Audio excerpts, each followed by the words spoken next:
RWA tokenization is amusing, you know. The amount of money that will truly wind up on the chain is a figure that everyone has in mind.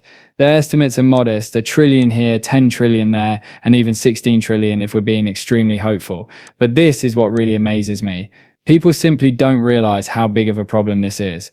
Some money flowing on a chain is not what we're talking about. We're discussing everything. Eventually, every dollar, asset, and valued thing in the world will be on the chain. For this reason, I often remind people that we have an amazing decade and a half ahead of us, with RWAs continuing to see growth. Take a look at where we are now. At roughly $25 billion, nearly $26 billion, over the past few months and years, the growth has been simply explosive. We're still in the dull stage of tokenized RWAs, despite the fact that the charts are showing these wild spikes. Doesn't that seem crazy?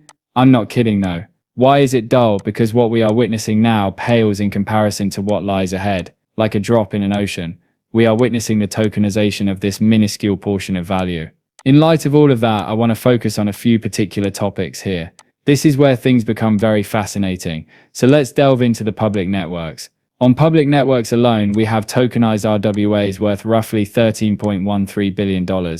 You can see that encompasses far more than just public networks when you compare that to the market perspective we previously examined. Protocols like Securitize and others are being incorporated into the mix.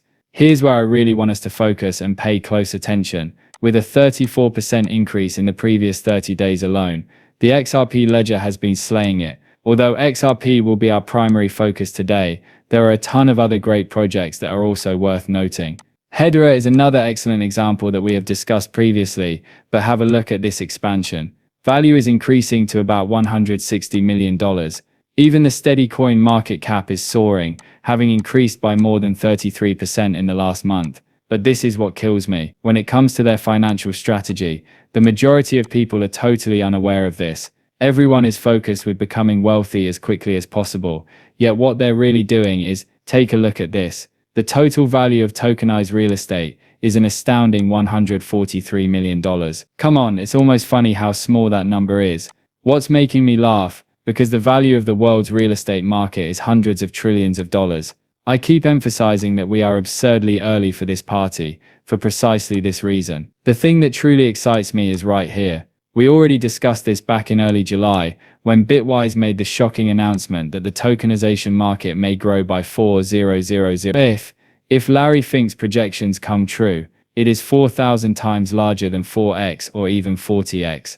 Point me to another market with that level of promise. Wait a minute, there isn't one out there. And this is going to be the future when you truly take a step back and consider tokenization. No matter what other stories are circulating at the moment, everyone should be aware of this one. This is where things start to get pretty crazy. What did the United States government recently release? This enormous PDF paper about digital assets and America's impending full-scale investment in digital financial technologies was actually released by the White House. And can you guess what was highlighted as a crucial blockchain use case? Yes, RWAs are tokenized. They're not only admitting it. In fact, the tokenization market is one of their top priorities. But hold on. Things get even stranger. I'm rather excited about this new news that the GBVC has made. It turns out that GBVC member Ripple has partnered with ControlAlt, a UAE startup, to support the real estate tokenization project of the Dubai Land Department. Get this, ControlAlt will store these tokenized property deeds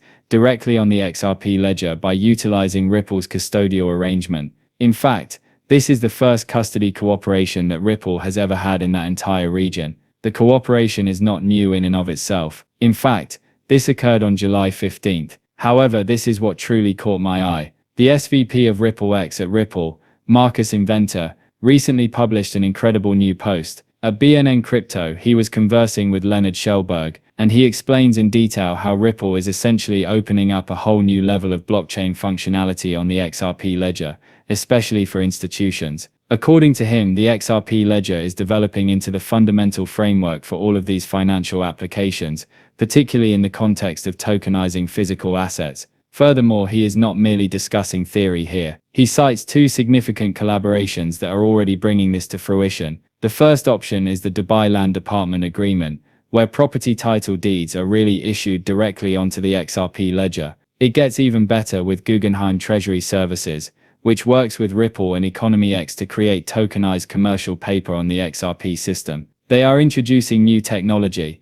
such as the recently launched EVM sidechain, as all these practical applications begin to take shape on the XRP ledger. This is essentially preparing us for this multi-chain future by opening up programmable compatible DeFi. His main argument is that public blockchains like XRP Ledger are becoming increasingly important because to the transparency, immutability, and security they offer as decentralized and regulated systems begin to cooperate, which is quickly becoming the new standard. When you think about it, this is crazy. We have direct evidence that Ripple is employing XRP and the XRPL to unlock this next generation blockchain application for institutions. I'm amazed by the infrastructural perspective. Not only is XRP taking part, but it is really integrating itself into the core framework that is driving the financial industry's transition to blockchain technology. The financial industry's future is being built on this foundation. Additionally, have a look at their enterprise-grade compliance solutions. We are discussing a native DEX,